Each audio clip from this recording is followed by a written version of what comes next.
സ്നേഹമുള്ളവരെ, വിശുദ്ധ മത്തായിയുടെ സുവിശേഷം 6-ാം അധ്യായത്തിലെ 6-ാമതൊരു തിരുവചനമുണ്ട്.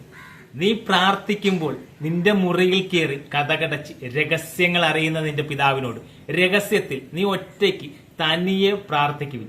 അപ്പോൾ രഹസ്യങ്ങൾ അറിയുന്ന നിന്റെ പിതാവ് നിനക്ക് തീർച്ചയായും പ്രതിഫലം തരും, ഉറപ്പാണ്. നിന്റെ ഒറ്റയ്ക്കുള്ള പ്രാർത്ഥനയുണ്ടല്ല, അത് നിന്റെ സ്ഥിതിയെ മാറ്റും. ഉൽപ്പത്തി പുസ്തകം 32-ാം അധ്യായത്തിലെ യാക്കോബ് ദൈവദൂതനുമായിട്ട് മൽപ്പിടുത്തം നടത്തുന്ന ഒരു ഭാഗമുണ്ട്. യാക്കോബ് തന്റെ സകല സമ്പാദ്യവും ഭാര്യയും മക്കളെയും ഒരു നദിയുടെ അക്കരയാക്കിയിട്ട് ഇക്കരെ യാക്കോബ് ഒറ്റയ്ക്കായി തനിച്ചായി.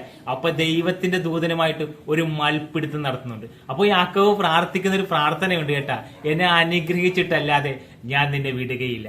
യാക്കോബിന്റെ ആ പ്രാർത്ഥന യാക്കോബിന്റെ ജീവിതം തന്നെ മാറ്റിമറിച്ചു.